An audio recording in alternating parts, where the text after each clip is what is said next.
Scoreless game as we go to the bottom of the second inning. And Tom Brunansky, who's been the hottest hitter the Red Sox have had of late, is at the plate. Bruno hitting .250 with 5 home runs, got his 5th last night. 17 runs batted in, leads the club. 1 ball and 1 strike. Morris against Brunansky.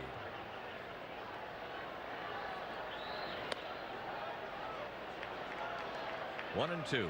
One thing Morris should have with this Minnesota Twins club is better defense behind him. Last year the Tigers committed 31 errors behind Morris, the most behind any pitcher in baseball. That's not a good feeling. Changes your personality a little too, doesn't it? 1 and 2. And it's pumped into right field for a hit. Brunansky continues to swing the bat well and singles, starting off the second inning. It's like the ball beat Brunansky this time, but just able to make enough contact, and he's strong enough to lift it over the head of first and second base. Morris kind of just dropped his shoulders after that base hit. So, you know, you're not supposed to hit the ball like that. You're supposed to hit it hard somewhere. So the Red Sox have led each inning so far with a base hit. Boggs doubling and start the inning in the first, going to third on a single by Reed, and both of them dying there as the next 3 batters went out. Here is Carlos Quintana. .286 average, 1 homer. Ball 1.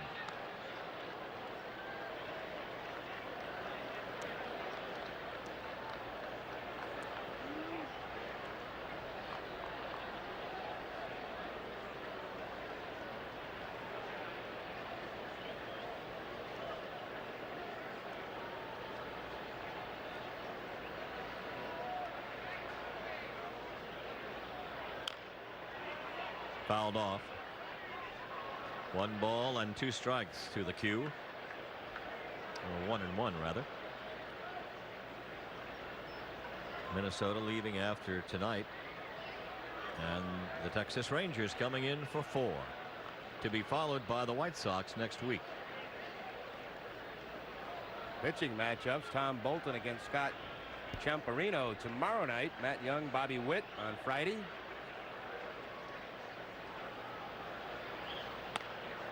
It is a 2-1 count to Quintana.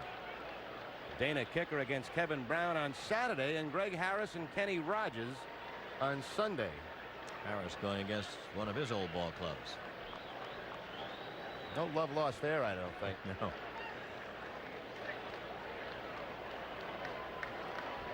Morris has a count 2-1 to Quintana. Brunansky at first, nobody out in the Red Sox second inning. No score.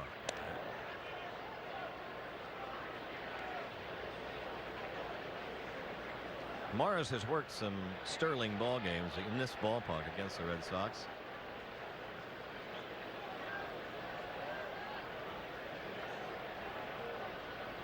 Runner breaks, strike down there, and they've got him nabbed on a hit and run attempt, and Carlos Quintana missed. So you scratch my back, I scratch yours on both clubs missing hit and runs. Yeah, once again the Red Sox trying to play hit and run. It's obvious with Brunansky at first base, Quintana at the plate, who likes to go to the opposite field.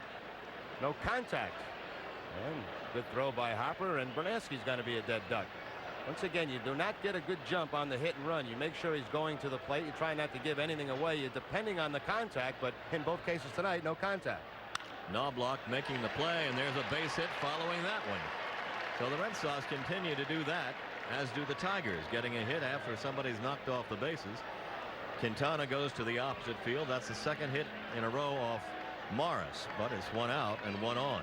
Very seldom you see a guy upset after he gets a base hit, but the Q is upset with himself. That's the one he wanted on the pitch before.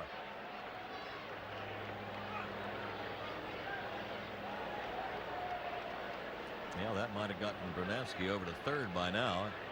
However, as it stands, it's 1 out and 1 on. And Tony Pena is up. Pena at .205, 2 home runs, 6 batted in. Ball 1. Pena went 0 for 3 last night. Marzano came in to catch for him and bat for him in the 9th inning and grounded out. In fact, the Marzano ground out was the final out of the game. Off speed, strike one. 1 ball, 1 strike. Morris is one of those guys that will throw a changeup off a changeup. You see how slow this one is coming into the plate. Just a straight change is all it is.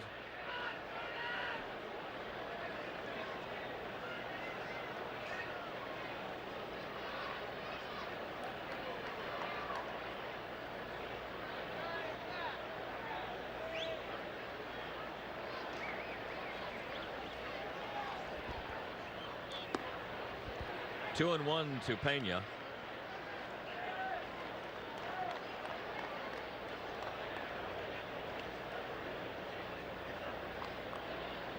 Morris in World Series competition, 2 wins, no losses. He beat San Diego twice in the 1984 World Series, taken by the Tigers in 5 games.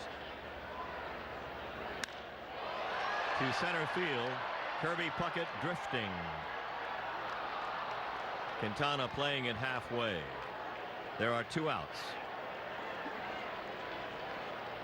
Asked Pena this afternoon about that elbow and how it was feeling. He said, well, I think it's going to feel better when we get the real warm weather. I have a tough time getting it loose, and then every once in a while when I swing and miss, I just aggravate the thing, but not even considering having any surgery on it or going on the disabled. He's just going to play through it. He played through an injury all last season, too.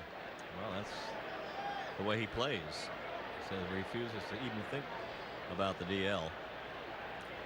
Here is Luis Rivera, number 9, hitting shortstop, taking ball 1.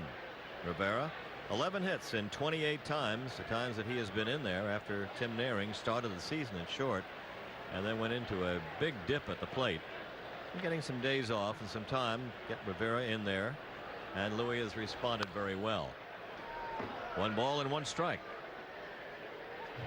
Has to seem like an eternity for Tim Naehring sitting on that bench, sitting on a long streak without any base hits. It's very frustrating, but a lot of times it's the best thing that can happen to you. Sit back for a week or so, settle down, see what's going on out in that field, forget about what's happened so far. When you start again, you start new.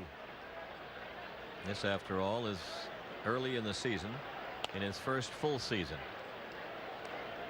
2 balls and 1 strike.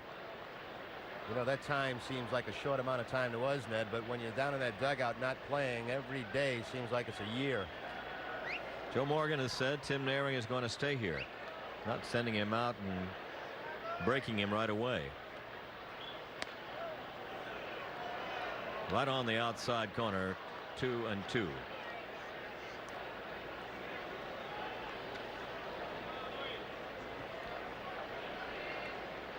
Morris did some college pitching at Brigham Young University. Ooh, just missed almost a carbon copy of the pitch that was a strike a moment ago. It's now 3-2. Well, at least Dale Ford is keeping honest on both clubs. I think this one might have been just a bit more outside than the one Clemens threw the inning before, but both of them called balls. 3-2. Quintana on his way, and there's ball 4. So the Red Sox continue. They have 2 on again, and Boggs coming up. Morris walking the number 9 hitter. That's something the veteran pitcher really be kicking himself about. Walk the number 9 here in the lineup to get to Boggs, the guy that has really kind of worn him out throughout the years, and he knows it. They remember the guys that do damage against him. Boggs doubled to left center in the first inning. The outfield bunches him to left center, giving him the entire right field line, with Bush playing way over toward right center field. Strike 1.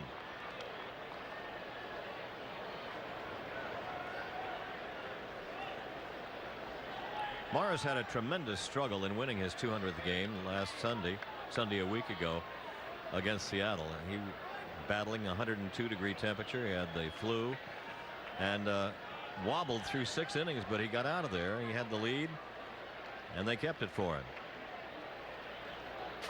Kind of pitched on guts alone for a while.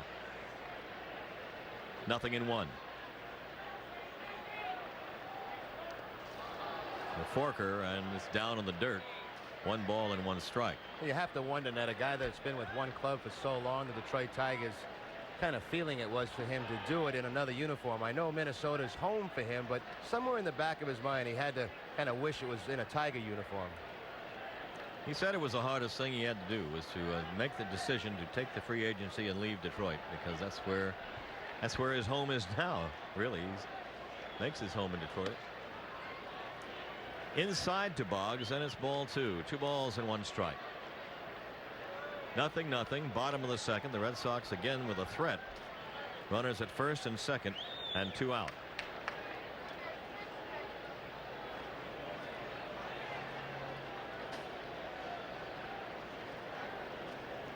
Knobloch bluffing towards second, gets back. And it's right toward the middle, into center field. 1-0 Boston.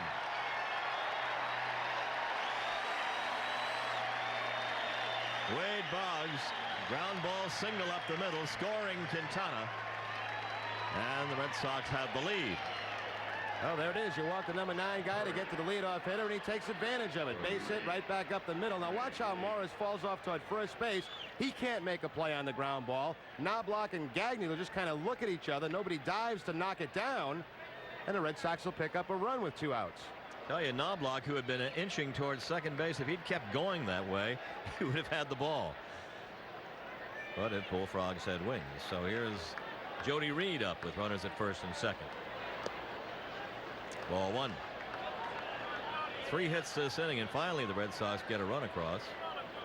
They have reached Morris already for 5 hits. And Boggs picks up his 8th RBI.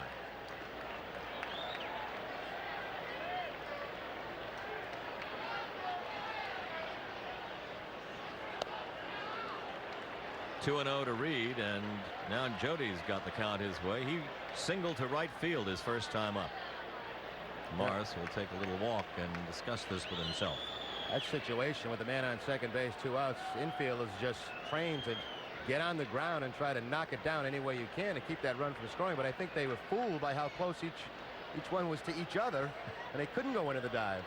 And the ball wouldn't hit that hard either. No, it's got through. 3-0 to Reed, with Burks on deck, and Morris staring down. I think he's had about enough of Dale Ford in this inning. Tom Kelly, the manager of the Twins.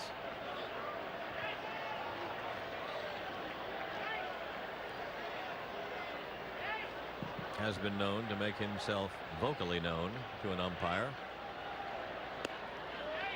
3-1.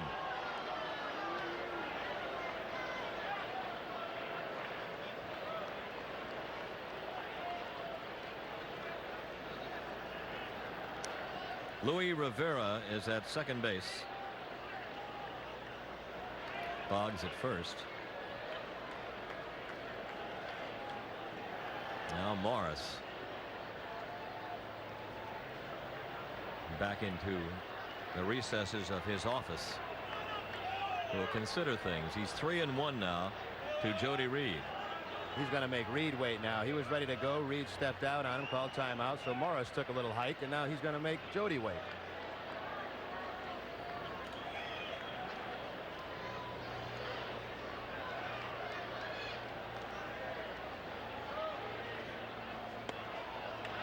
Strike 2. Reed trying to steal the call. 2 steps toward first, and he holds up. There's been all kind of gamesmanship here. I'll tell you what, you figure it out now. What's the strike zone? I don't think Morris knows, and I don't think Jody Reed knows.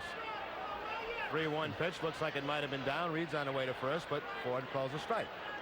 Maybe Ford doesn't know either. Good point, Ned. Thank you, Jerry. 3-2 the count. Runners will be going. It's 2 out. And a 1-0 Red Sox lead. They go, and Reed fouls it off.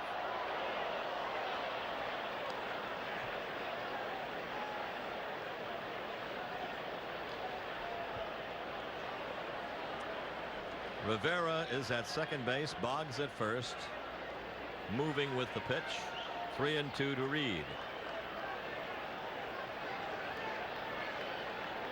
Ellis Burks waiting on deck.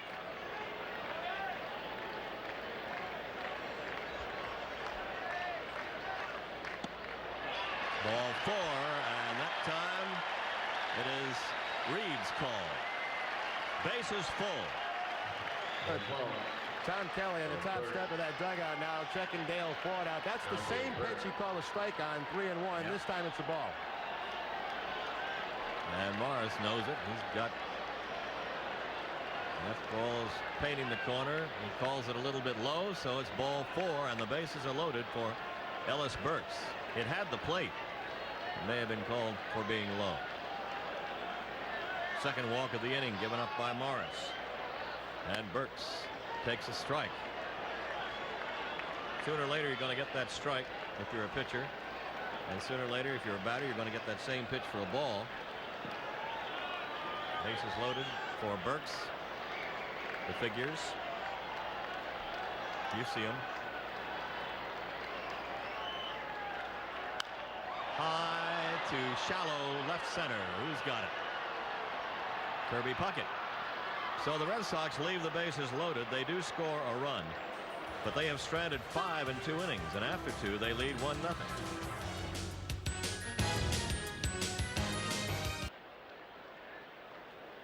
Roger Clemens working with a 1-0 lead now as we go to the 3rd inning. Clemens gave up a couple of singles in the 2nd. Red Sox have had 5 hits off Jack Morris and 1 run, and have stranded 5.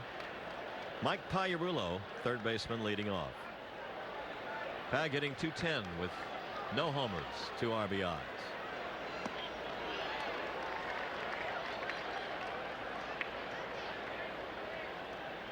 Pagliarulo, the former Yankee, Padre, went 1 for 3 last night before being relieved by Scott Leas. Strike 2.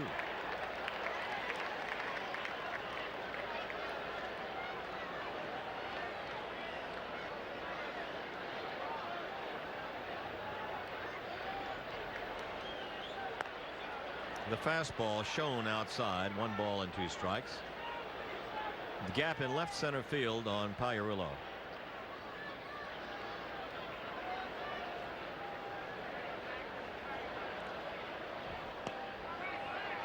Two and 2. I don't think Clemens feels at this point of the game that he has his real good fastball. He's seen a lot of breaking balls and a couple of fork balls so far from Roger.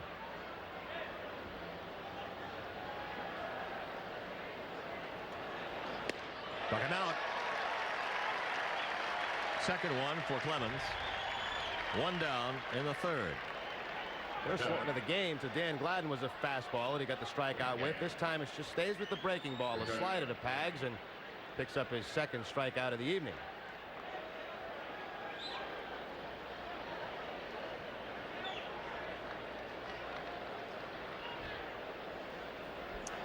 One of the hottest Twins offensively is at the plate right now. Greg Gagne, the shortstop. He's hit in 12 of his last 13 games at a .395 clip, including a couple of home runs. And a strike to Gagne. He had a single and a double last night. 2 for 4. Scored 2 runs from his number 9 slot. Asking their hitting coach today, Terry Crowley, about what he has done with Gagne, and he said basically they've just been trying to stay on top of him, one at bat from another, and trying to cut down on his swing some.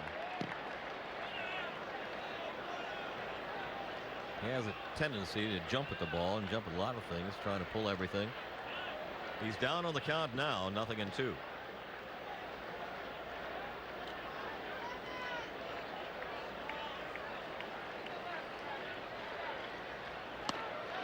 He's gone. Second strikeout in a row. And the 3rd for Clemens. Well, they stay with a lot of breaking balls to Pagliarulo. This time to Gagne, just basically stay with the fastball. Got ahead quickly with the 2 strikes, went away from Gagne, and Gagne can't pull the trigger. 2 down, nobody on, and Gladden is up, called out on strikes in the 1st.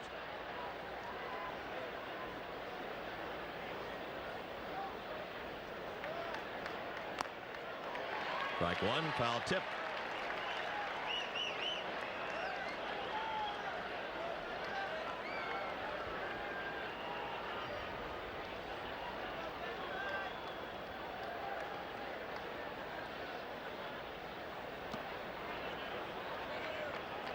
1 ball and 1 strike.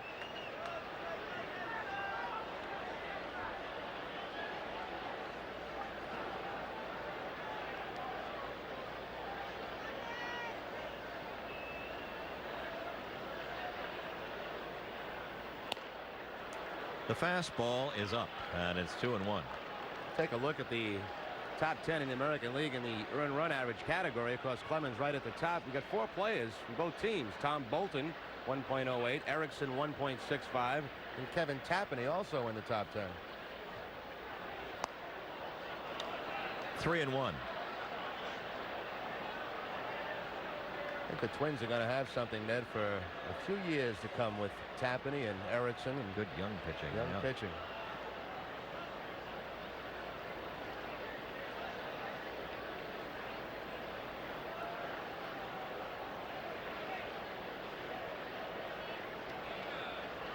Three balls, 1 strike, 2 outs.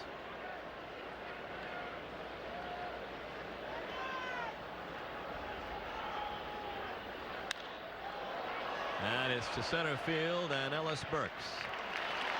1-2-3 inning for Clemens. After 3, the Red Sox lead, or after 2.5, really, 1-0. This one is 1-0 Red Sox. Jack Morris facing Jack Clark. Clark struck out swinging in the first.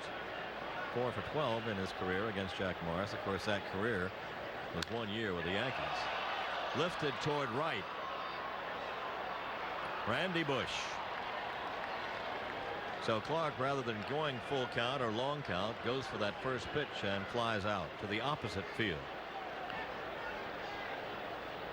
Almost seems like with Clark, when there's nobody on base, he has a tendency to swing earlier in the count. When he has men on base, he takes quite a few pitches to try to draw that good pitch in that situation. He's struggling right now. He's scuffling with himself. Greenwell takes down low, ball 1. Mike grounded to second base to end the first inning.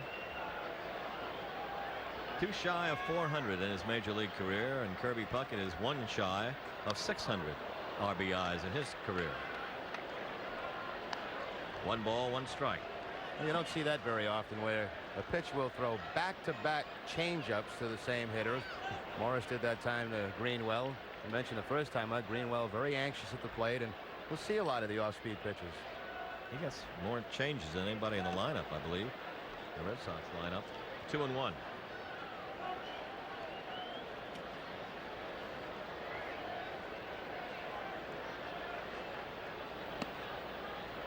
Three and 1 to Greenwell.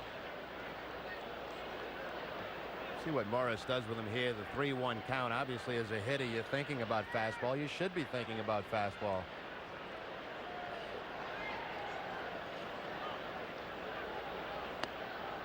That's what it is, but it's outside. So Greenwell becomes the 3rd walk given up by Morris. Morris is having a little scuffle with himself too, along with the plate umpire. But he's walked 3 and he's given up 5 hits. However, just 1 run. Tom Brunansky in his 1400th game, single to right field in the 2nd inning. Strike.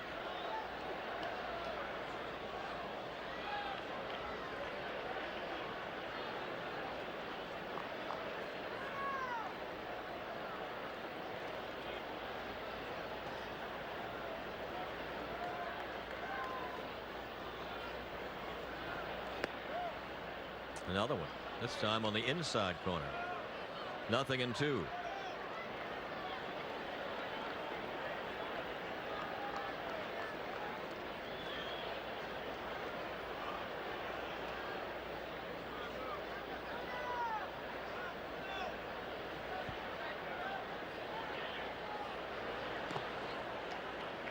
One ball and 2 strikes. A couple of times now tonight that Harper has made a fine play by catching the ball in the dirt. One time the Red Sox had a man on third base, kept a run from scoring, and that time making the play leaves Greenwell at first base.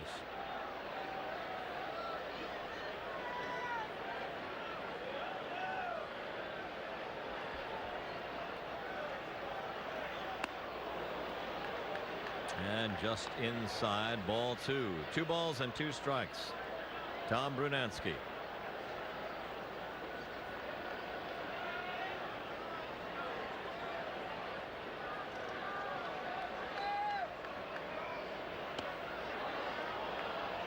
Ball. First base umpire Jim Joyce. Once again, Morris looking in at Dale Ford. He didn't want it on the check swing. He wanted it on the pitch. Yeah. 3-2. Greenwell at first.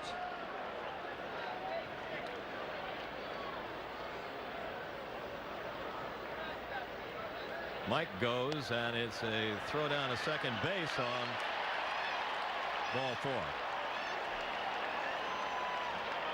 Had to follow the play through as the no strike call went up.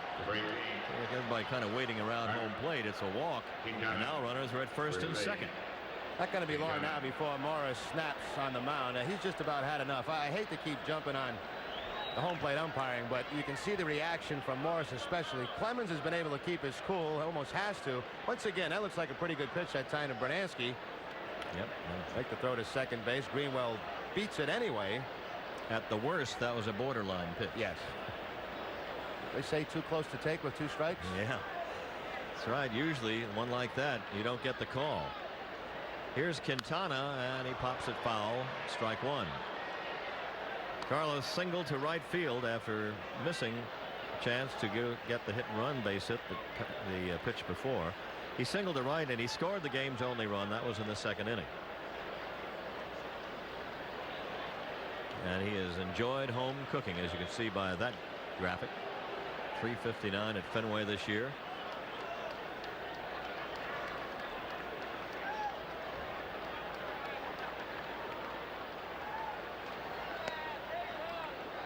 One ball and 1 strike. Morris becoming visibly upset as he goes along here.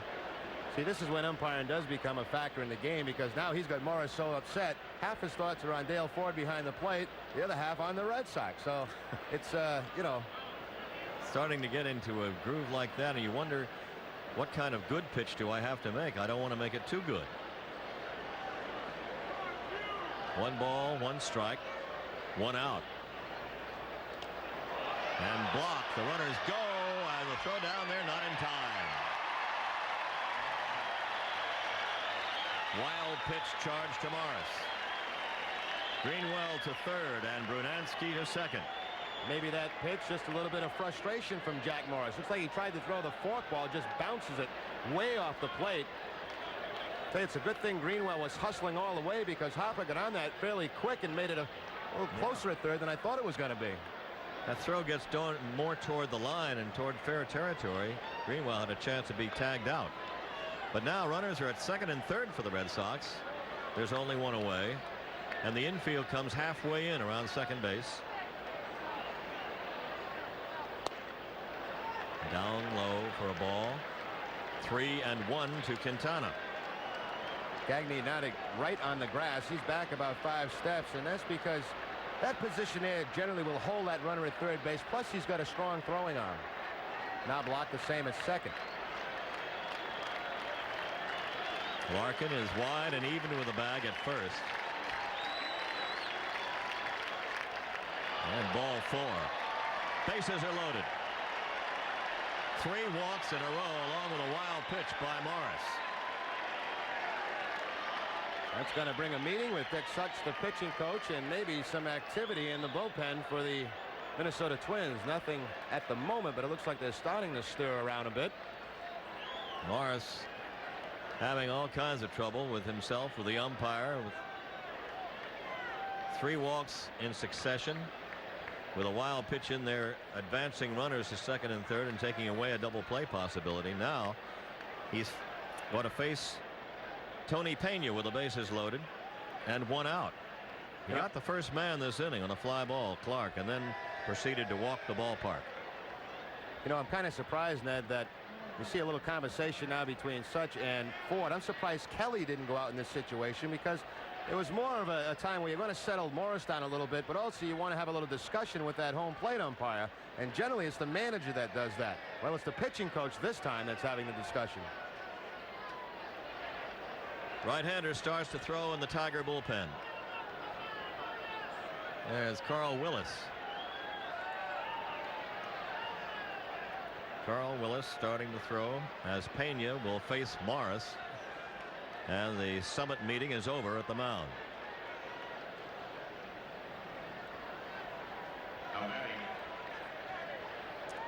Red Sox have 3 on with 1 out. Pena fly to center field in the second inning. The infield goes back now to double play depth.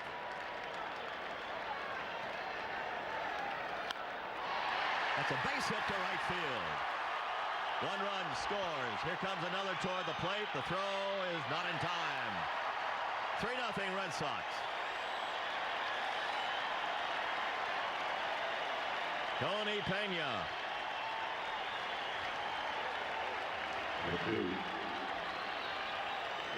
Greenwell came in easily. Brunansky beat the throw, and it's 3-0 Boston on just 1 hit. Pena jumps on the first pitch. He gets the fastball there at double play debt, trying to get the double play. It shoots right by Knobloch, and the Red Sox will pick up a couple of runs. Actually, Jack Morrison doing the cutoff work between the first baseman and the catcher. He's supposed to be backing up at home plate. Runners at first and second. 1 out. 1 strike to Luis Rivera. He walked in the second.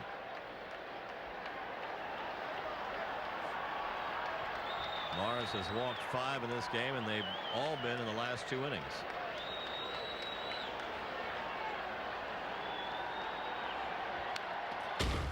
Two strikes. Boggs up next.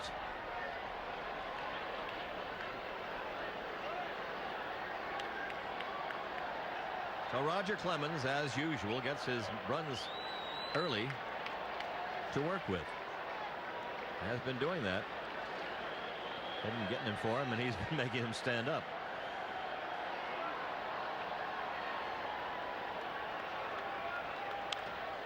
Out of play. Puts a tremendous amount of pressure on the opposition. If the Red Sox can get a couple early in the ball game, they know they're going to have a difficult time with Clemens, and really puts you a couple of steps underneath right away.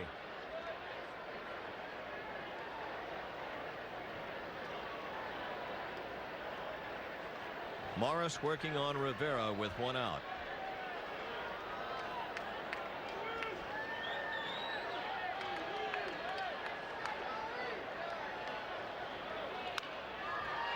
Left side. They've got 1 at second, and they don't get it at first. They get the middle man, Pena, at second base, with Pagliarulo cutting that ground ball off and throwing to Knobloch. Tough ball to turn a double play on. A good fork ball that time by Morris. He got the ground ball, but Pags has to go way to his left. Knobloch goes as quick as he possibly can, coming across the bag, but Rivera hustling all the way beats it. Morris really wanted the double play on that because Boggs is up now, and he's got a double and a single already. Runners at first and third, and they take off to second base. He is safe at second. A steal for Rivera. Wasting no time, gets down there with a runner at third base, and holding down there at third base on the play was Quintana. So they steal second and take out any force play situation. Second stolen base of the season for Rivera. Morris paying no attention at all to Rivera at first base. He was at a walking lead, just continued on to second. Now Morris will work from the no windup delivery on Boggs. Inside, ball 2. It surprised me just to see him put him on first base now at first base open. Pitch to Reed. Reed's the guy that's struggling. Yep. There they go. Now the intentional pass will be given to Boggs after the count reached 2-0. So Wade will be given the walk, and the bases are loaded again. Now that time the stolen base turns into a negative. You don't get Boggs a chance to hit at the plate. He gets the intentional walk, and Jody Reed now will face Morris. Reed has singled and walked in this game. Morris has walked 6. Very un-Morris-ish performance so far. We're used to seeing 6 walks and 1 intentional. And it's ball 1 to Reed. Wind has switched a little bit, blowing from second toward first now, toward the right field line from the wall.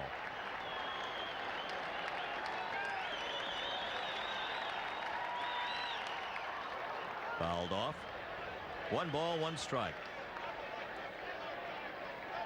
This could be the put away at bat right here. Base hit from Jody Reed could be the end of Jack Morris in this game. Morris gets Reed. He'll remain in the game.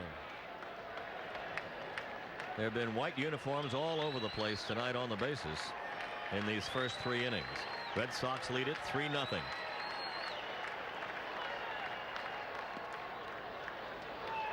One ball and 2 strikes.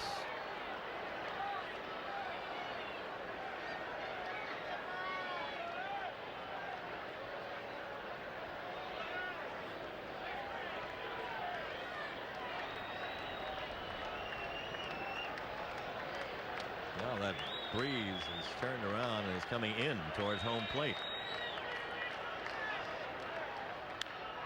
Fly to left field. Dan Gladden. The Red Sox leave the bases loaded again. They have stranded 8, but they lead 3-0 after 3. Hi, everyone. I'm Bob Kurtz. 3-0 Red Sox. Boston coming to bat in the bottom half of the 4th inning. Sox jumped ahead in the 2nd. RBI single by Wade Boggs. Carlos Quintana scoring 1-0 in favor of the Red Sox. Then Jack Morris walked the bases full in the 3rd. Tony Pena 2-run single, scoring Greenwell and Brunansky. 3-0 lead for the Red Sox as they come to bat here in the bottom of the 4th. Back to Ned and Jerry. Thank you, Bob. We're ready, and Jack Morris hoping to get over the throes of the 3rd inning. Working to the only man who did not come to bat in that frame, Ellis Burks. Burks has flied to right and flied to center already. Red Sox leading 3-0. Could be more. They have stranded 8 runners in 3 innings. 1 ball, 1 strike. Last couple of days, the 3 members of the Red Sox that have been taking extra batting practice have been Burks, Clark, and Tim Naring. Burks been working a lot and going to the opposite field. Up the middle he goes this time, and past the shortstop Gagne in a funny kind of hop that got by everybody. In fact, I think Knobloch, Gagne was kind of surprised it was still around to be fielded.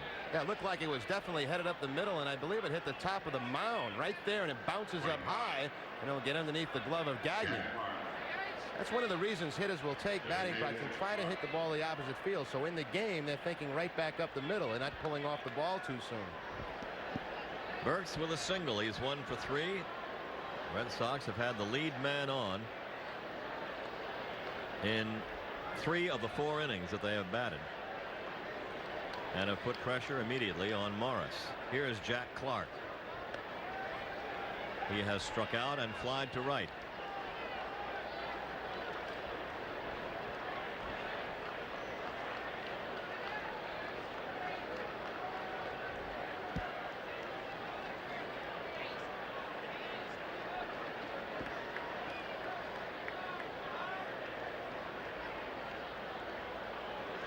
Forker in the dirt. 1 ball, 1 strike. Some work tonight behind the plate for Brian Harper. It's been a kind of a strange night for Morris. He's made a lot of pitches that he thought were strikes on the corners, and then he's made a lot of pitches that have been way out of the strike zone, especially on the changeup and the forkball. He's walked 6 in the game.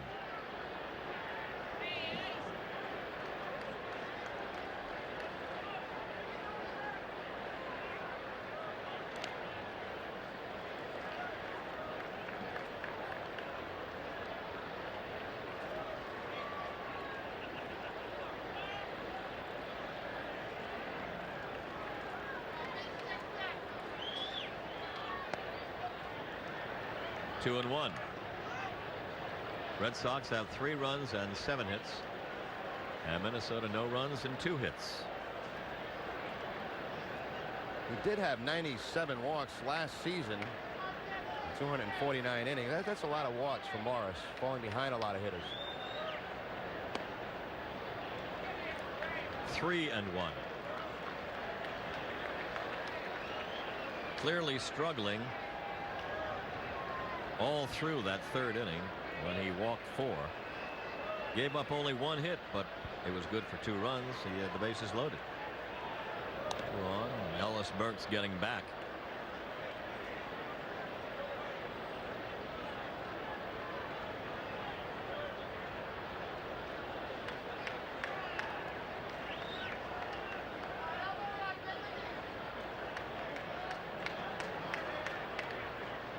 And again. Count 3-1 to the hitter, Clark.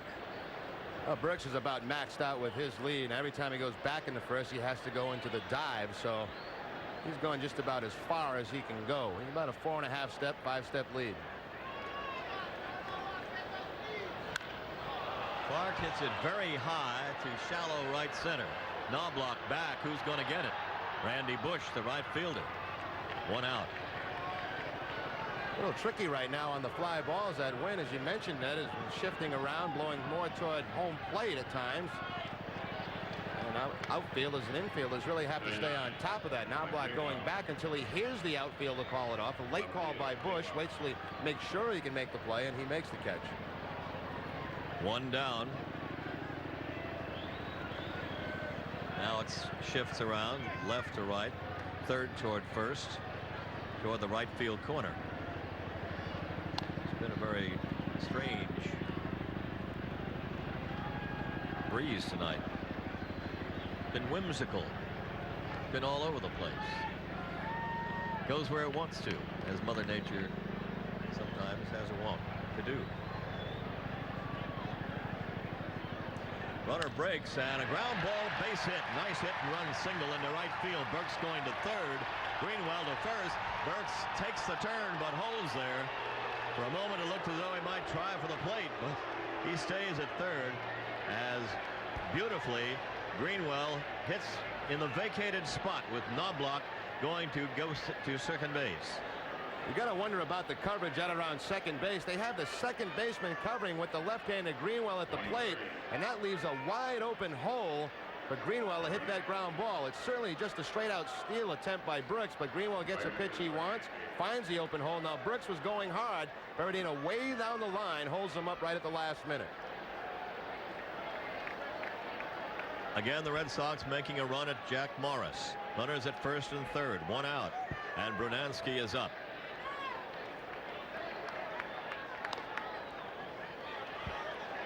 One ball and no strikes to Tom, who is singled and walked. He has scored a run.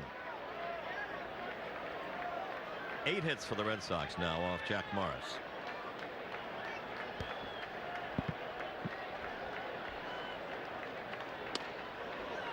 One and one. It's like Carl Willis again throwing in the bullpen for the Twins.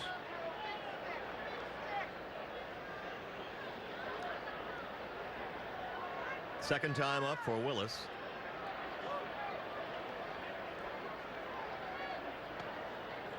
Two and one. A strange game for Morris. Yeah, this has been a struggle for him right from the first hitter, Wade Boggs, in the first inning. They got 2 on there. They stranded 2. They got a run in the second, but left the bases loaded. Left the bases loaded again in the third, but scored 2 runs. And they have 2 on now with 1 out.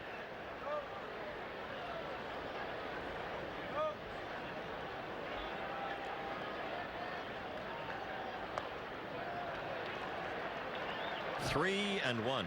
Always a dilemma for the manager when you have a guy like Morris on the mound. You're pretty much the ace of your staff. You know, how long do you go with the guy? Is he going to break out of it? Is he going to now put together 5 or 6 good innings? You know, it's a tough decision to make. The Morris of 5 years ago, you'd kind of stay with him for as long as you can.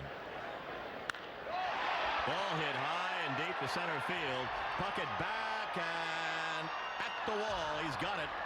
A run will score, but the wind knocked that one back. Otherwise, that's against the wall or into the bleachers.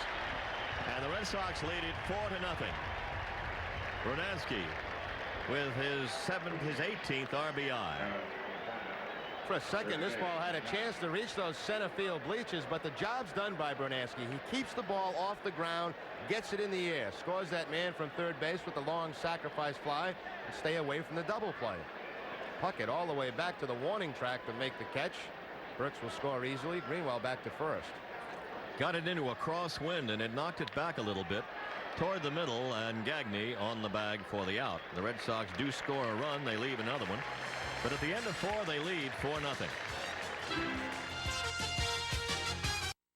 Red Sox lead it 4-0. We're in the top of the 5th. Clemens has given up just 2 hits, singles in the second inning. He has struck out 4 and walked 1, and seems to be in pretty much in command now, mainly because of the wobbly appearance so far of Jack Morris, who has been all over the place with his pitches, having trouble with agreement with the plate umpire Dale Ford also. Brian Harper up and goes for the first pitch, fouling toward Pena. 1 out. Harper has one of the 2 hits off Clemens. I think the wind that time had an effect on that pop up behind home plate. Looked like it carried it back into the playing field, gave Pena a chance to make the catch. All these pop-ups are going to come back toward the infield, so that combined with the wind, Pena has a chance to make the play. 1 down. Gene Larkin up.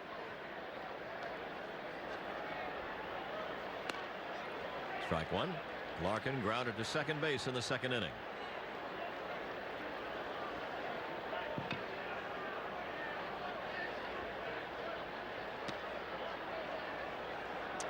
A ball and a strike.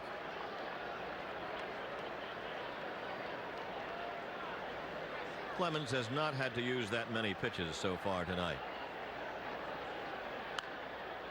Out of play. 4 strikeouts and a walk and just a couple of base hits. We mentioned last night too, Ned, that this Minnesota club, a very aggressive ball club offensively. They do not hang around and go deep in the count very often. And when you're facing a guy like Clemens too, you become at times even more anxious. You don't want to get to 2 strikes against a Clemens. You don't want that long walk back to the dugout. You want to at least have a hack somewhere along the line and a chance at him. 1 ball and 2 strikes to Larkin. Foul tipped out of the mitt. Minnesota comes into this game tonight second in the league in hitting, a .264 team average. They're 2 points behind Toronto, who leads the league, and Texas, who is coming in next. They're third in the league in hitting, .264. They're tied with Minnesota, so showing a little offense. Strikeout number 5. Larkin down. 2 away. 2 strikeouts tonight on the breaking ball from Clemens, and both time against a left-handed hitter. The curveball to Larkin here, and also Pagliarulo back in the 3rd inning.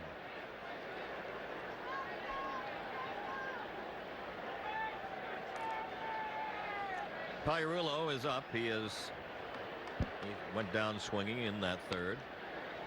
Strike 1. These days it's not a matter of can you beat Clemens, it's a matter of can you score off him. Team gets to be very self-satisfied after scoring a run or 2 against him. He really has made it look easy so far this season. I think more than maybe any other time, except when he got off to that great start a few years back.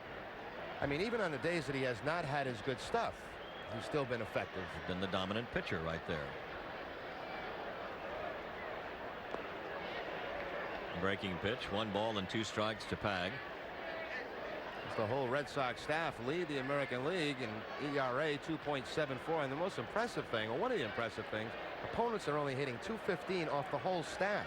That's amazing, and that's just with the hitters, all of them kind of in a blue funk, but winning because of the pitching, some good defense. 2 balls and 2 strikes with 2 outs.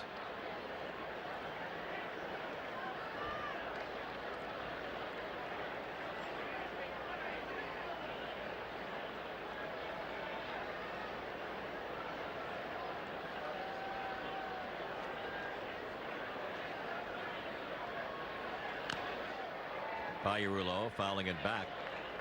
Count hangs that way at 2-2. He does not want to give Pagliarulo a fastball to whack at, and if he does, I'm sure it'll be up in the strike zone.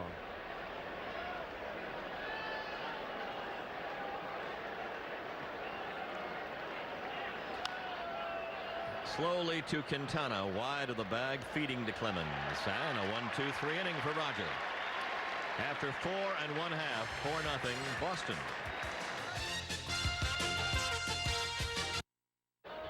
Okay, Bob, thank you. And we go now to the Red Sox 5th inning as they lead 4-0. Jack Morris still in there and facing Tony Pena, who had a big hit in the 3rd, a 2-run single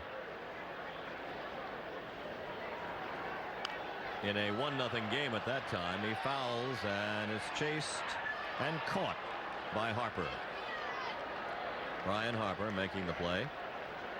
So Morris does get the lead man off that time. Second time he's erased the lead man in 5 innings. Well, Harper said, look, if you're going to catch one of my foul pop-ups, I'll get one of yours, Tony. Here is Rivera. Louis is walked and had a fielder's choice and a stolen base.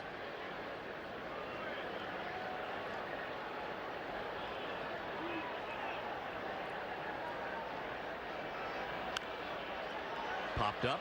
The maypole dance toward the mound, and who's got it? Knobloch, second baseman. 2 down. Talking about that cover of Sports Illustrated, on the cover, a picture of Clemens making a delivery to home plate, and big letters, untouchable. That's about it. Wade Boggs 2 for 2 with an intentional walk. Strike 1. He's doubled in the 1st inning. He singled home a run in the 2nd and was put on intentionally in the 3rd. 2 strikes. I think every pitch that Morris has thrown in this inning has been the changeup. Off speed, yeah. They've been going for him early, too.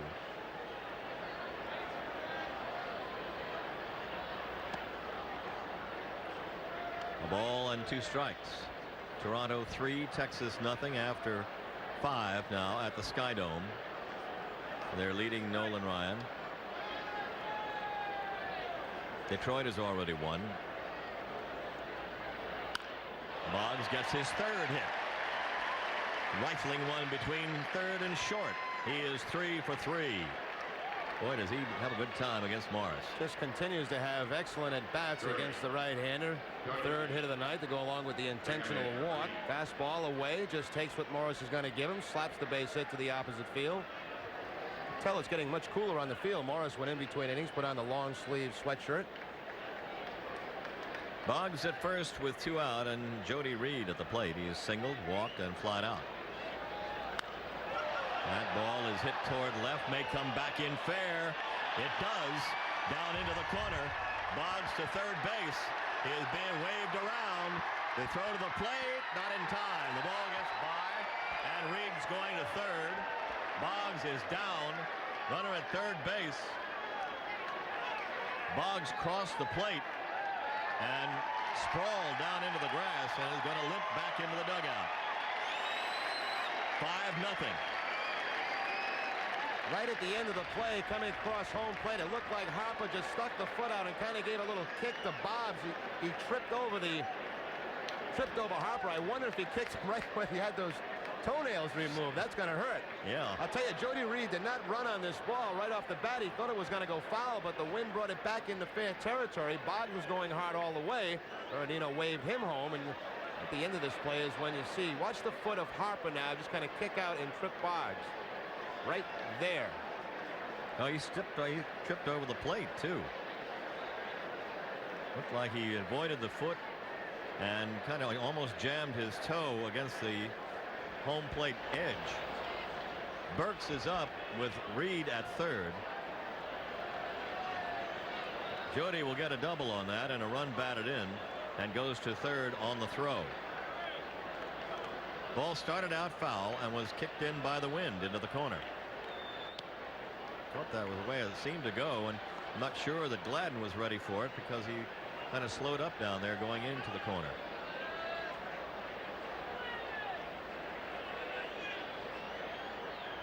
Red Sox lead it 5-0. They had 10 hits. All this has happened with 2 outs.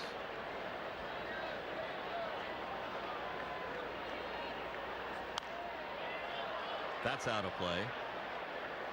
Certainly nothing intentional by Harper at home plate. He's trying to hold his ground as long as he can in case he has to block the plate. And as he was trying to get out of the way, that's when the collision occurred.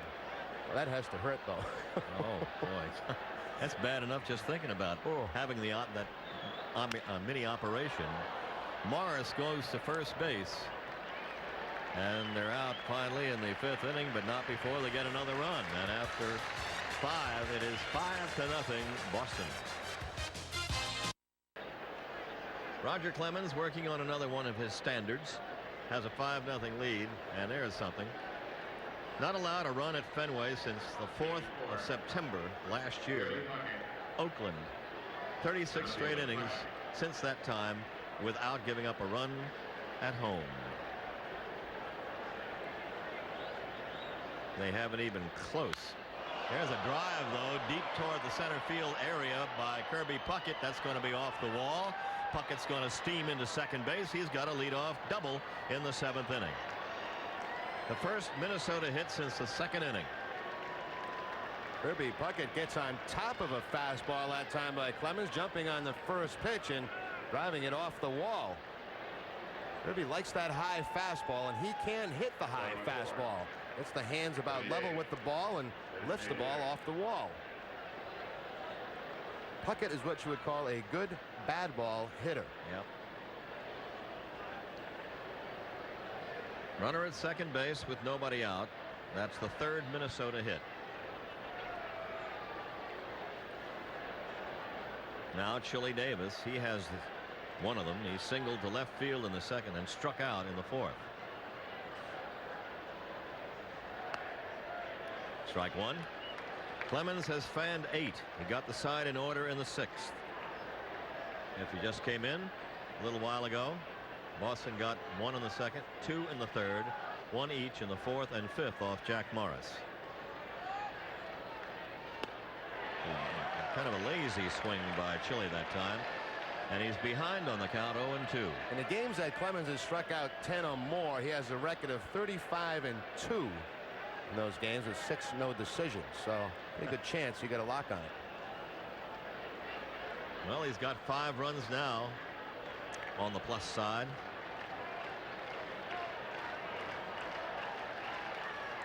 And Chili's down swinging. Second time Roger has gotten Davis. That's number 9 for Clemens. We talked about just an inning or so ago that he can strike you out on any pitch that he has. This time it's the split-fingered fastball at Chili Davis. Has not been a big pitch for Clemens so far tonight, but he does get a strikeout when it's needed. Way out of the strike zone, and Chili just going golfing for it. 1 down, 1 on. Randy Bush up. He's 0 for 2. Popped the 3rd and grounded to 2nd. Lifts it high toward shallow left. Greenwell. 2 out.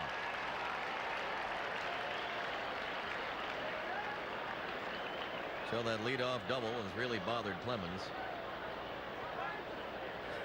Strikes out Davis, gets Bush on a fly ball to shallow left. Now we'll face Brian Harper, who has singled and fouled out.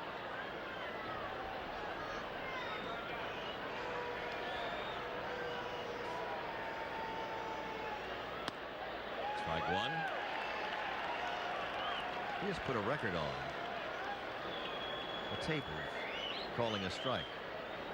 Just let it go. Strike 1. Strike 2. 0-1 to Harper. Strike 2. That off the hands. What you're saying, that is, when Clemens pitches, anybody can do this job, right? Makes it easy, doesn't it? If you can say strike without spitting. No balls and 2 strikes.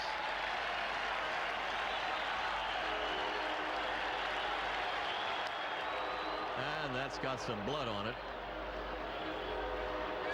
The crowd is yelling. The train whistle's blowing. Everything is happening here. The Red Sox are up by 5.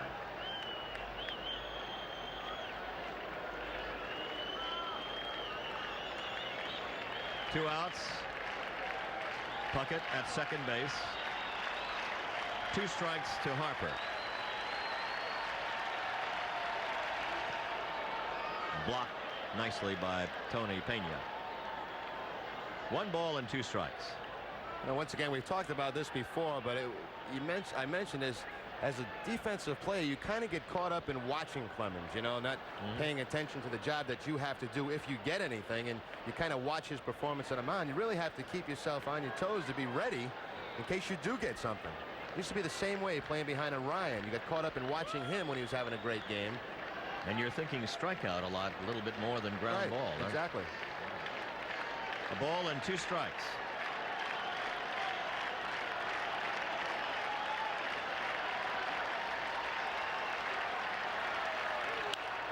Base hit to right field is going to be charged by Brunansky. Coming on home is Puckett, and he is safe, and they do get a run at Fenway for the first time this year. It is 5-1. Nice bit of hitting by Brian Harper, pushing the ball into right field and scoring Puckett with the first run of the game for Minnesota. Once again, Brian Harper proves to be a very, very tough out. The second hit in the game for him. Has a couple of strikes, just takes the inside-out swing, lines the ball to the opposite field. Kirby Puckett had the excellent jump off second base. Even though Brunansky's shallow, Puckett's still easily going to be able to score on this. So the Twins push their first run across the plate. First one off Clemens in Fenway since last September. Larkin up. Ball 1. Gene Larkin has grounded to second and struck out.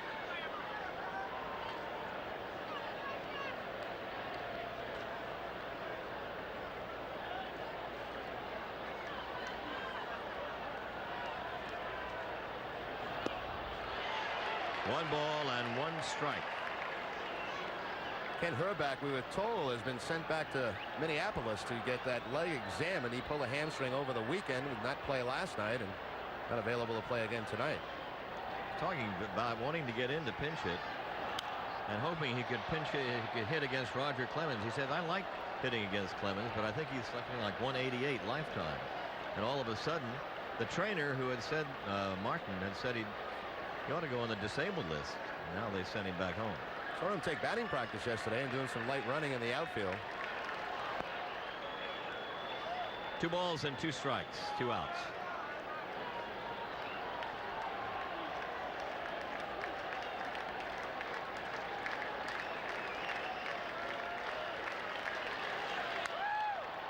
Down to the right side, Quintana to Clemens, and that's it. They get a run on a couple of hits, and after 6.5, it is 5-1 Boston. Carl Willis, who retired the side in order in the 6th in his first inning of relief, will face the lower third of the Red Sox order: Quintana, Pena, and Rivera.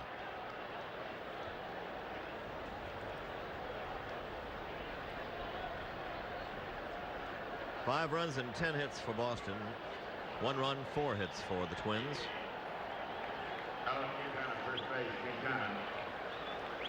Quintana is 1 for 2. Strike 1.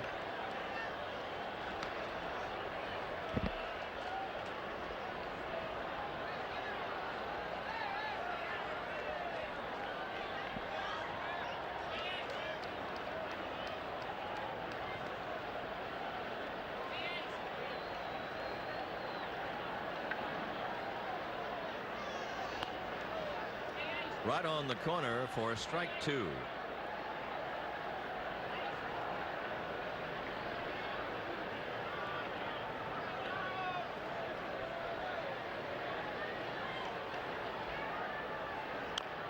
Crowds him, fouls it off. It's still 2 strikes.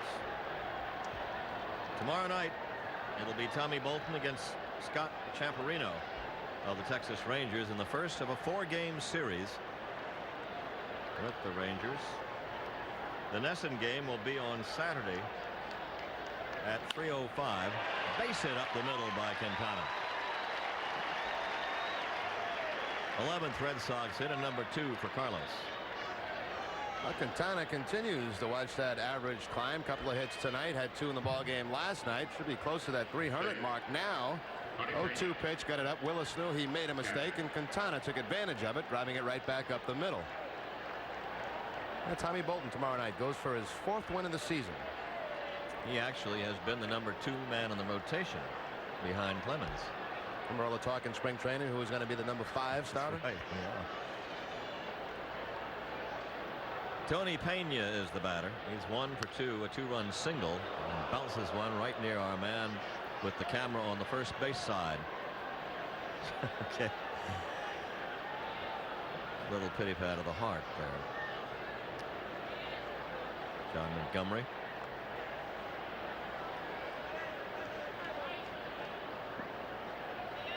Nothing in 1 to Pena.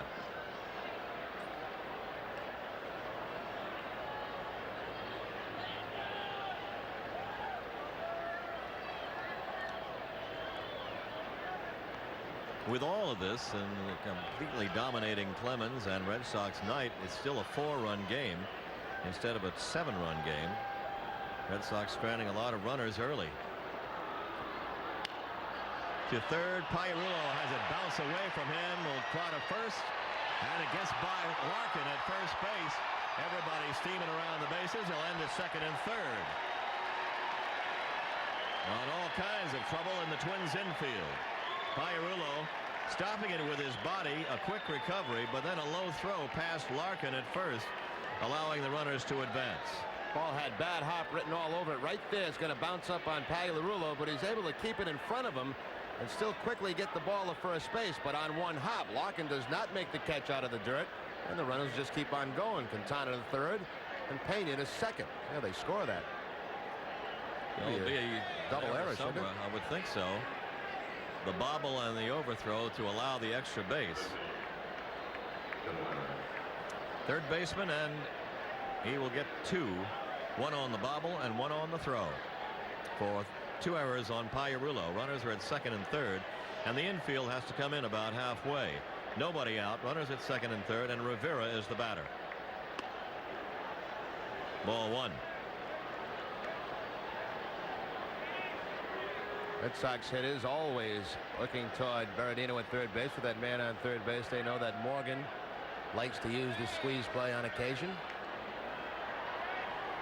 Time here with the Red Sox, you never look for a sign. It's high to Louis, who has walked, had a fielder's choice, and popped up. Some of the clubs I played on, Ned, if certain hitters ever got the take sign, it was a fight.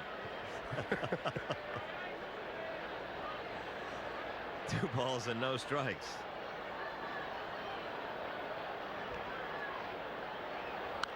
Rivera chopping a foul. 2-1.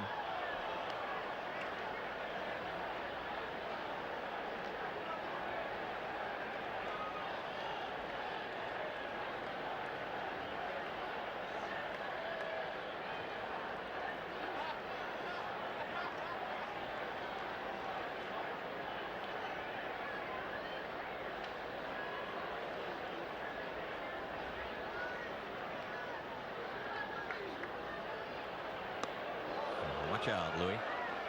3-1. Rivera's hitting 4 straight games coming into tonight's action. Could use a base hit here to keep that hitting streak alive for him. Done the job offensively and defensively since being put into the lineup. And he will take a walk to load the bases. 3 on, nobody out.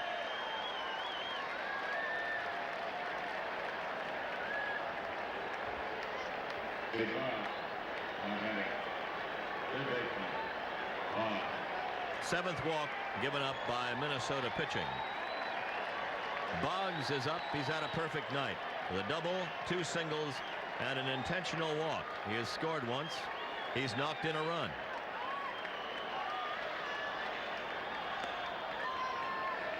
Ball 1. Boggs' average right now has crept over 300. He's at 301, coming up from 278 coming in. That's how he can leap in April and May. Infield double play depth. Time had been called. It's no pitch. He had that average up just before they went on the road trip. Had got it up over 300 and then had a tough time on this recent road trip after a kind of a quick start, but then had a tough time in Chicago especially, and he dropped back down now with the 3 hits tonight, back at 301. Terry Leach now throwing in the bullpen for Minnesota as Willis gets into his first jam after retiring the side in order in the 6th. Gave up a single here, then the double error by Pagliarulo and a walk to Rivera, the number 9 hitter. 3 on, nobody out. 2-0. Randy Bush pulled way over toward that Red Sox bullpen on Boggs. Long night for Tom Kelly, the manager of the Twins. They give Boggs all of that right field line. But you think he'd love to pull a pitch down in that territory and start running. 3-0. I think he'd probably like to watch the other 3 guys run, but I'm not sure how much Boggs wants to run tonight. He hadn't been able to much on the toes.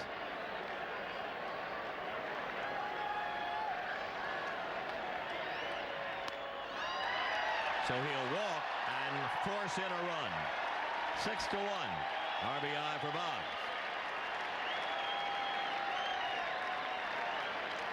Almost like Quintana scores, Pena to third, and Rivera to second. Almost like Willis that time was trying to make the perfect pitch on Boggs and gets everything out of the strike zone, walks in the run.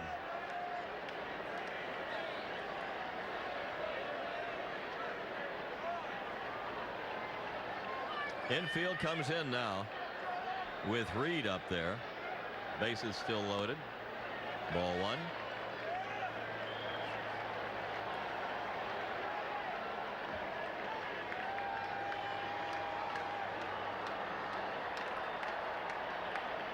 Jody is 2 for 3 tonight, including a double and an RBI. 2-0.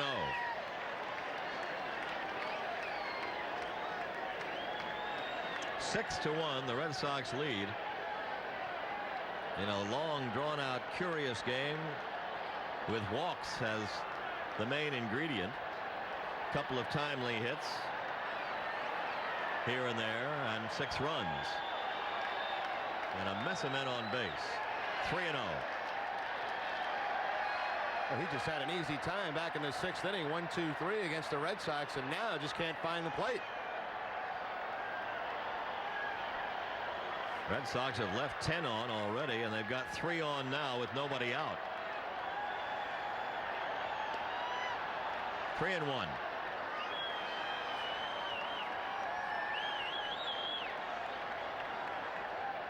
Now Reed trying to think about leaning on a pitch now. 3 balls and 1 strike.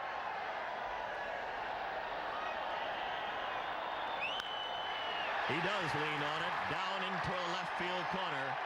2 runs will score. Run into third goes Boggs. 8-1. Double for Reed.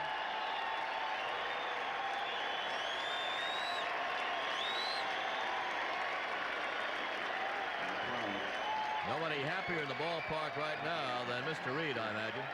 Picks up his 3rd double of the season, 2nd of the night, right down the line by Pagliarulo. Everybody pulled in, the infield in, and well, you just can't work behind in the count the way Willis did all innings. Sooner or later, somebody's going to make that contact and hurt you. A couple of more runs across. Red Sox 8, Minnesota 1, and Tom Kelly taking his walk to the mound.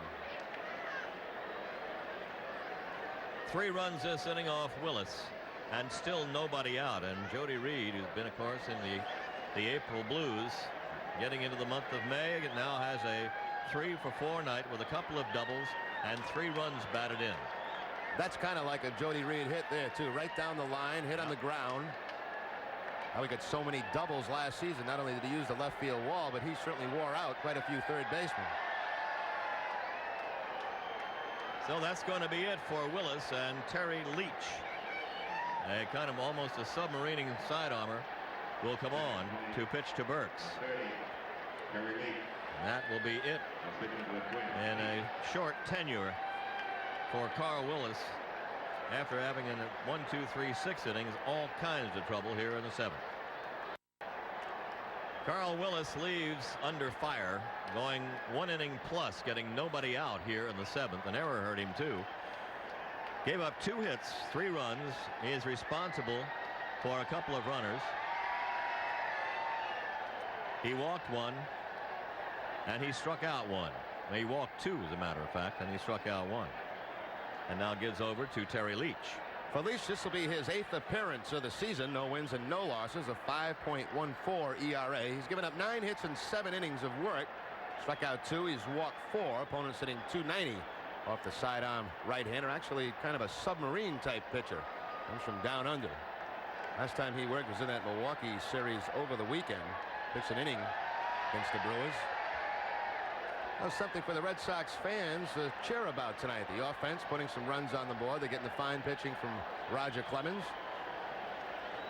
That all adds up usually to a victory somewhere along the line. Get fine pitching from Clemens, and all of a sudden more offense than they've had in a while. It's been a strange kind of offense. They've had 12 hits, granted, but they've also had 7 walks, which have figured very heavily in the scoring. Leach last year with Minnesota won 2 and lost 5. In the National League, he had a 24-9 record with the New York Mets. In parts of 6 different seasons. Went to Kansas City, was 5-6 2 years ago with the Royals after going over there from the Mets. And then last year came with the Minnesota Ball Club. From Seminole, Florida. Take a look at the standings in the American League. Red Sox win this. They'll stay a half game ahead of the Tigers, who have already won today. The Tigers playing good baseball, 15-10 now. Toronto, of course, and Milwaukee has been hanging in there with a 13-12 record. They've had a bunch of injuries already this season, which is not uncommon for that ball club. And Oakland continues, despite the injuries, to lead the American League West. They've got a lot of pitchers working for them that we have not heard about before, but obviously they have in the organization.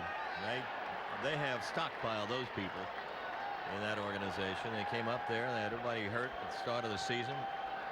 They were sputtering for a while, and now they're just knocking people all over the place. Ellis Burks up with 2 on and nobody out. Strike 1. A different look presented by Leach as he drops way down in a sidearm, almost submarine motion, 1/4 motion, as opposed to 3/4.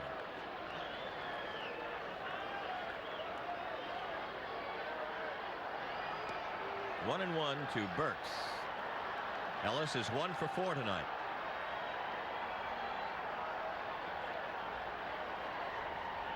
Boggs at third and Reed at second. 3 runs in. 8-1 Boston. It's foul past third. Big crowd hanging around tonight. They had a pretty big crowd last night, but by this time most of them had gone because of Scott Erickson. What he was doing to the Red Sox, shutting them out up to that point. Got a feeling too, if Clemens comes out of this game, you see a lot of them leave. Yeah. They want to see the K's when he's out there. Get the strikeout. And he is not disappointed tonight.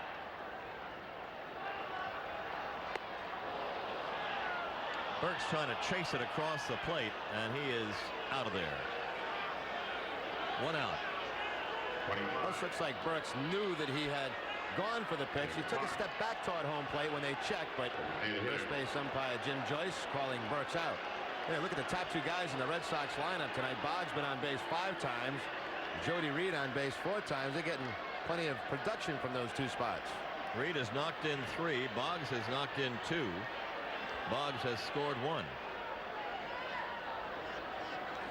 So that has taken care of 6 runs. Here is Jack Clark, who's overdue. Ball 1. Clark has flied to right twice. He has struck out and has grounded to short.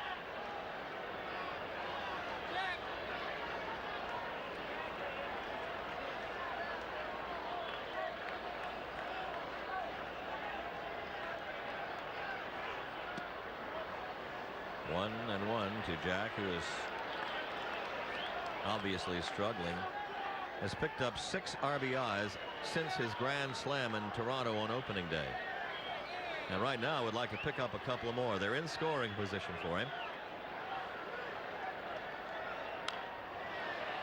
1 ball and 2 strikes. He has been able to keep his cool pretty much, with the exception of tearing up the bathroom in Kansas City in the dugout. Yeah. Other than that, he's been able to pretty much keep his act together. He says what? He says the 70 at bats. If it's 270, it's different. But yeah, I've had this before. He's trying to just get out, fight his way out of it. It's been a long time doing.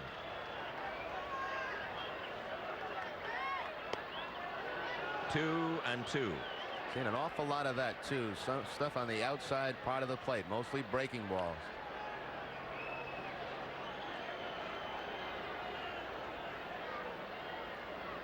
Well, Leach has obviously faced him many times, probably, when he was with the Mets and Clark was with St. Louis and other National League teams. Fouled off. 2 balls and 2 strikes.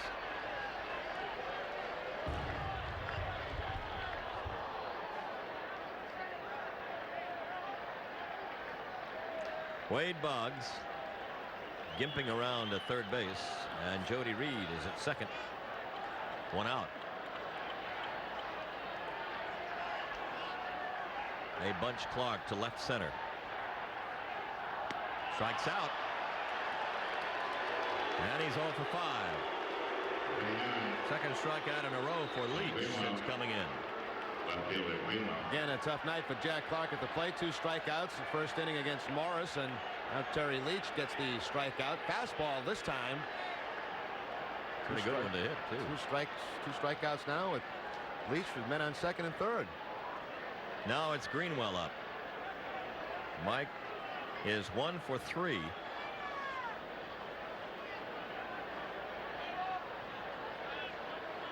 Has scored a run. Red Sox lead 8-1, and they are batting in a big 3-run 7th inning.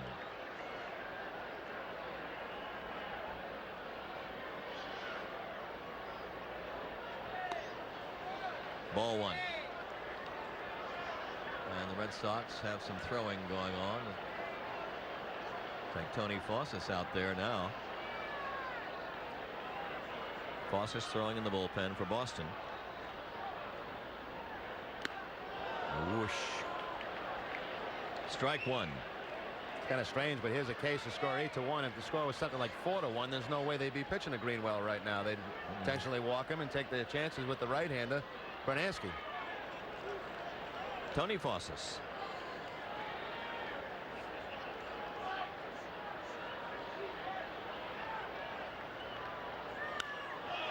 Little looper, shallow left center, and Puckett is on for the catch and the out. Nice bit of pitching by Terry Leach. But the Red Sox get 3 off Willis. And after 7, they lead 8-1. Roger Clemens now coasting. He is ahead 8-1. His teammates getting those runs for him.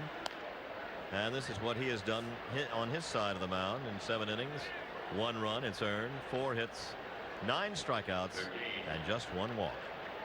First run in 31 innings scored against him at Fenway Park. The last time the team scored against him was last September. So he's in quest of number 6, and he goes into the 8th inning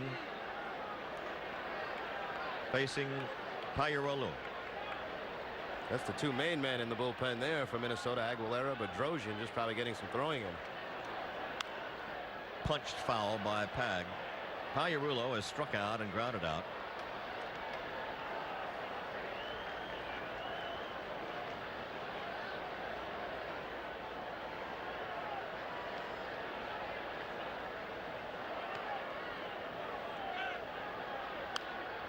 Back out of play. Texas has scored 2 against Toronto up there, but the Blue Jays still hold a 3-2 lead. And Nolan Ryan is no longer pitching for Texas.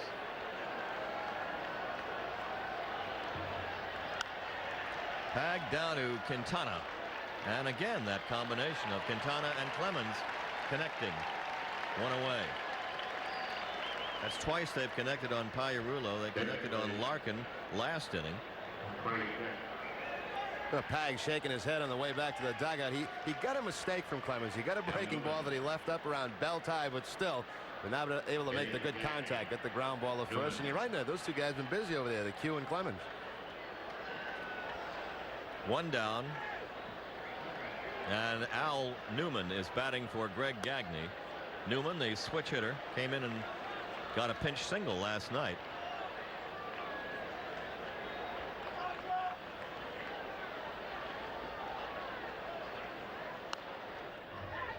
Fouling it off. And the count is 0-2. Carmen Castillo has walked out on deck, and he will bat for Gladden, so everybody's going to get into this act. Newman will stay in the game in the infield after pinch hitting, and he waves at that. And Clemens has a 10 strikeout game for the 44th time in his career. 10 Ks, 44 times he's gone 10 or better.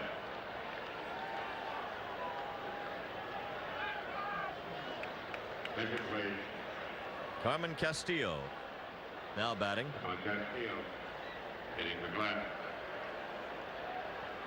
Pinch hit last night.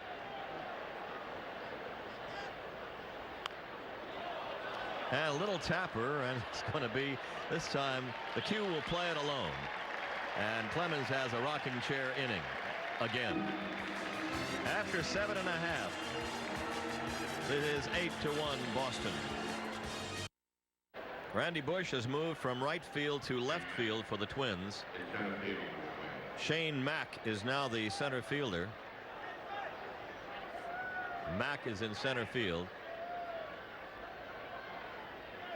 And the first batter up for the Red Sox in the 8th inning is Tom Brunansky, the only man who did not get to the plate in the 3-run 7th.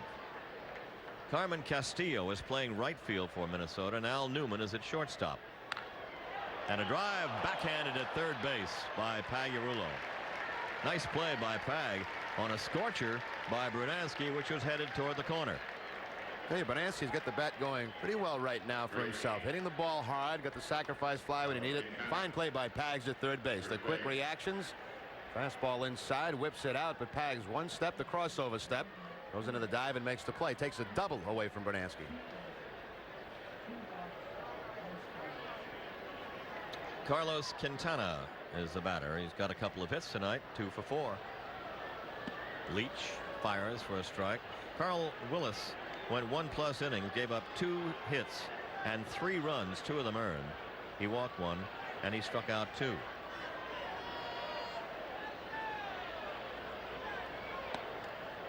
He walked 2 and he struck out 1.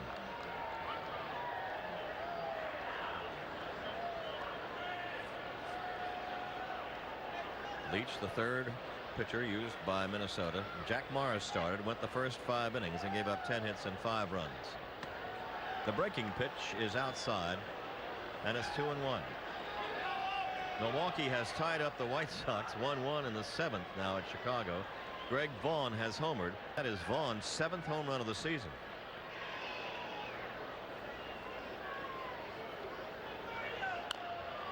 Left side, Pagliarulo. Good trap hop pickup. And there's 2 down. Another nice play by Pag. With atoning for his double error an inning ago. 7th home run for Vaughn. That'll tie him with Ripken and put him 1 behind Rob Deere and Dave Henderson, who lead the American League with 8.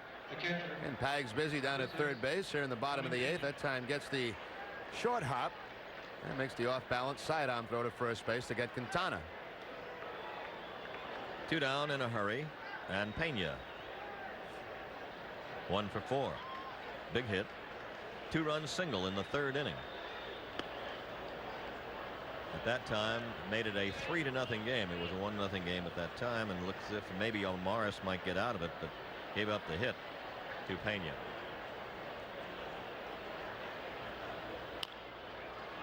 And Pag is going to make all 3 plays this inning. 2 assists and a putout. 1, 2, 3 for Leach, who has retired 6 in a row. We go go to the ninth inning. 8-1 Boston. Tony Fawcett will spell Roger Clemens now in the ninth inning, with Clemens leading, having struck out 10, walking 1, and allowed 4 hits in an 8-1 lead. And here is Fawcett. Fawcett will be making his 8th appearance of the season, a record of 0-1, 4.15 ERA. He's only allowed 1 hit in 4 1/3 innings, and that was a opposite field single to Joe Carter. He's held left-handed hitters hitless so far in the year. Struck out 1, he's walked 3. Opponents hitting 0-71 off Tony Fawcett.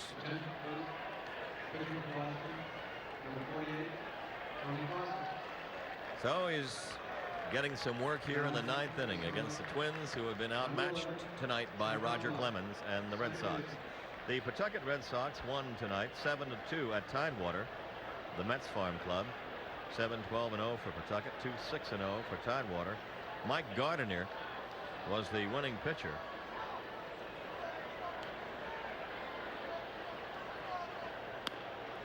Gardner, that's the guy they got from the Seattle organization for Rob Murphy. That's right. Saw him at the tail end of last year pitch a game for Seattle. They like what they see of him, Jerry. 2 balls and no strikes. Knobloch is the batter. The second baseman for the Twins is 0 for 2. And it's to Reed for the out. 1 away. So Roger Clemens appears safe for a 6-0 season.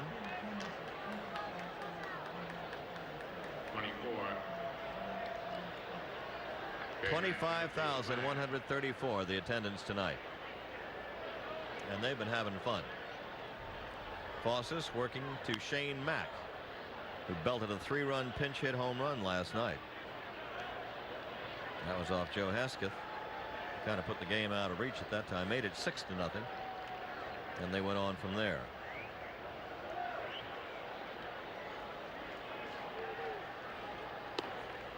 It's like a bigger crowd than that tonight, Ned, but I forgot about the complimentary tickets they gave to the troops last night and tonight. Turning home from Desert Storm. Mack lays off. Final in the National, the Pirates beat Cincinnati 7-2. Smith the winner over Charlton. Juan Bell, McClendon, and Jose Leem hit home runs. It's Montreal 4 and now I believe San Francisco 4 in the 7th inning. Boyd has gone and has been relieved for the Expos. The Dodgers are leading the Mets 3-1 in the 8th at New York. And Atlanta 6. St. Louis won after 6 at Atlanta. Berryhill has homered for the Cubs, but they trail Houston 4-2 in the 5th inning. Philadelphia later at San Diego. There's ball 4. Fawcett walks Mack. Well, a couple of times now in this series, Shane Mack has been called on to pinch hit. Got the home run last night. Tonight draws a walk.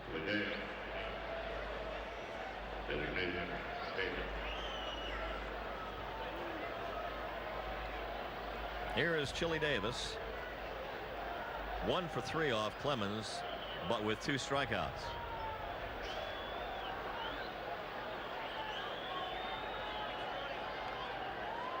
Scott Leyes is on deck.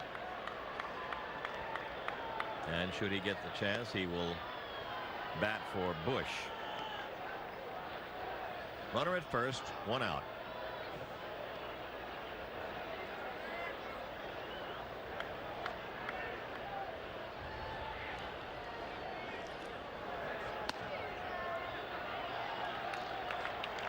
One ball and 1 strike to Chili Davis, turning around to hit from the right side against Fawcett.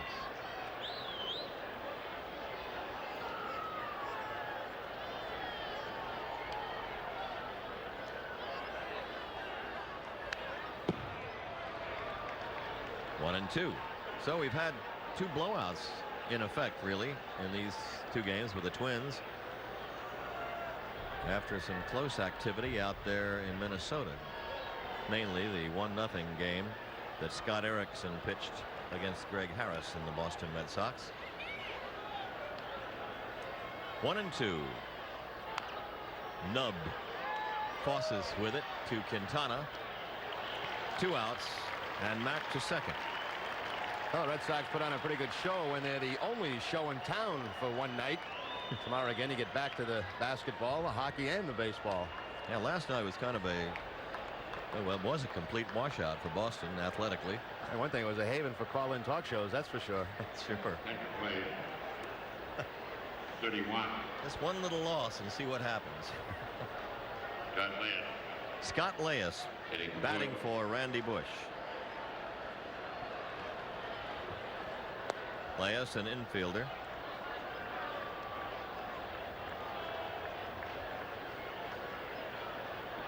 Batted last night for Pagliarulo and struck out.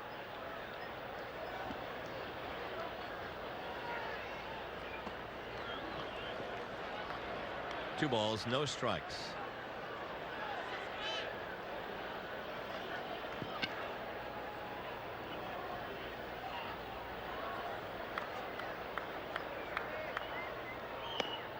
$23,000 plus last night, $25,000 plus tonight, with Texas coming in tomorrow for a 4-game series.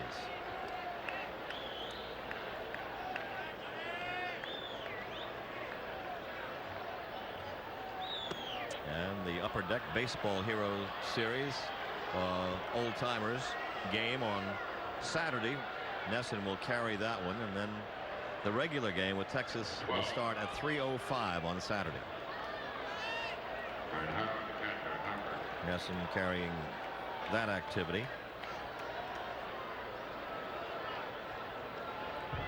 Brian Harper is up. Runners at first and second. Harper's 2 hits tonight. Looking forward to getting the list on who all the participants are going to be in that old timers game. Yeah, it ought to be fun. A bunch of Yaz is going to be back. And of course, number 9 is going to be honored, and Joe DiMaggio expected to be here too. This of course is honoring the great 1941 season when Williams hit .406 and DiMaggio had the 56-game hitting streak. A drive toward right center field, and they can't get this one. It's going to go to the wall. A couple of Twins runs will score, and it's a double for Brian Harper, who ends up the night 3 for 4.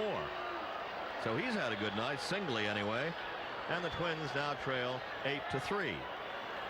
We talked about at the beginning of the game how Harper's one of the best kept secrets in all of baseball, and once again he shows you why. 3 hits on the night, 3 RBI.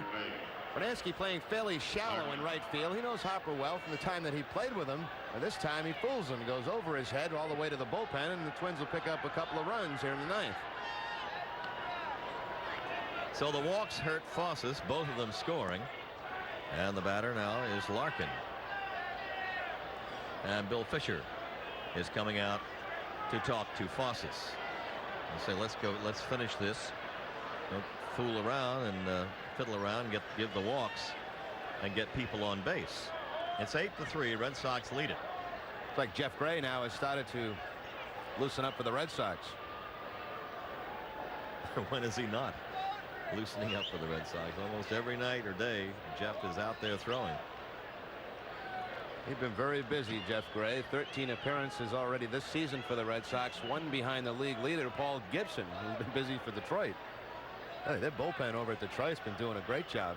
They went a long stretch of innings without giving up a run, then got clobbered a couple of times, but they're right back in it now. And Detroit is playing well. They're getting home runs from Rob Deere all over the place, as they expected. Field has got a couple. Trammell's been hitting. 2 balls and no strikes to Larkin. 3-0. 2 runs in here, and Harper at second base with 2 outs in the 9th. Just find the middle of the plate and let's see how far you can hit it.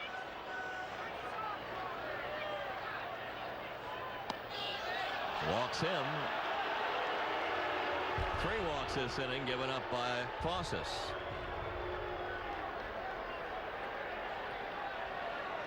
And we're going to have another pinch hitter. Looks like Junior Ortiz will come out and hit for Pagliarulo. Pagliarulo, a left-handed batter, will give way to the right-handed Ortiz, who caught last night's game. So the Twins keep hacking away. They are trailing by 5 runs now. Morgan does not want to go back to that bullpen, but he's going to have to. Now he's coming out right now. With the right-hander announced, they will bring Jeff Gray in to relieve Tony Fossis. Fossis, pitching in the 1 inning, can't get out of it. He gave up a line drive for an out to start it off. Then he walked pinch hitter Shane Mack. He took care of Davis on a comebacker, but then walked pinch hitter Scott Leyes. Harper doubled 2 runs home. Larkin has walked, and the batter scheduled announced is Ortiz. And now the right-hander Jeff Gray coming on. So Fossis will have to leave the game, and here comes Gray again. So Fossis will leave, and Jeff Gray is coming on. Gray on for the 14th time this season. That'll tie him with Paul Gibson, the most in the American League. Gray with a record of 1-2, a 2.30 ERA, 9 hits in 15 and 2/3 innings. He struck out 8. He's walked 4. Opponents hitting 164 off the right-hander. Not exactly what Joe Morgan wanted. He wanted Fossis in there to finish off the last inning, save Gray. At the long weekend coming up with the Texas Rangers, they used your ace tonight, and they've been swinging the bat pretty well. Yeah, they have. Palmeiro hit a home run for Texas in that Toronto game to bring them within a run. But now Toronto has scored a couple more, and the Blue Jays lead 5-2 after 7 at the Sky Dome. Nolan Ryan left the game after being gave way to Poole in the 7th inning. So Gray is going to try to dispose of Ortiz with 2 outs in the 9th inning, 2 runs in and 2 runners on base. If you can believe it, too, Jeff Reardon is actually starting to loosen up. Gray has had a home run problem a couple of times this year after coming into a game.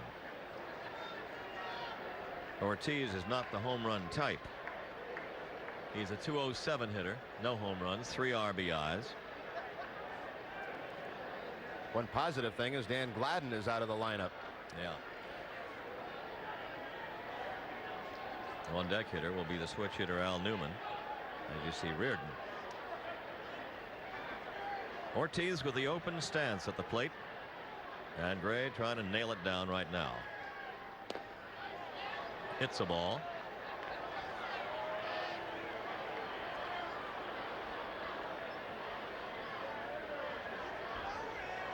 Game is just 5 minutes shy of being 3 hours old.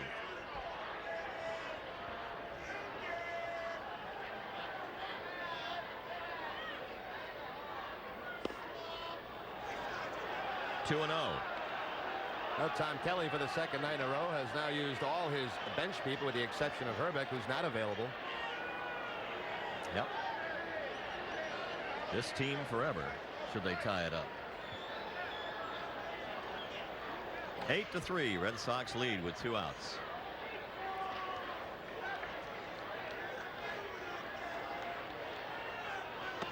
And ball 3.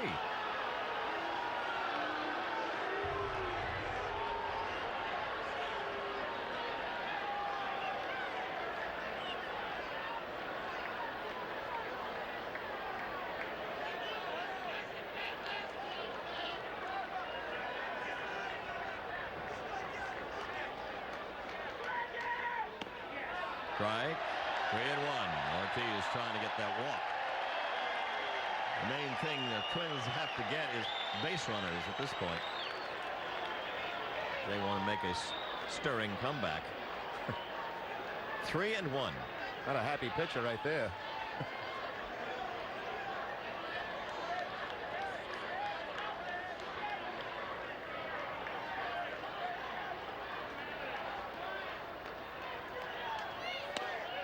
Strike 2. Full count. This game has not been a thing of beauty and a joy forever, except for the performance of Roger Clemens and Jody Reed.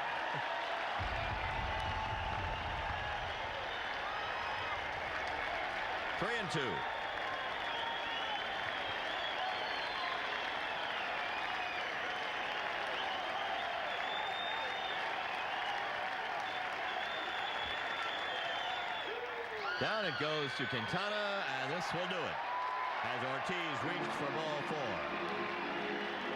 So the Twins in the 9th inning get a pair of runs on just one hit. A couple of walks in there, 3 walks in there, as a matter of fact, and they left 2 men on base as Roger Clemens gets his 6th.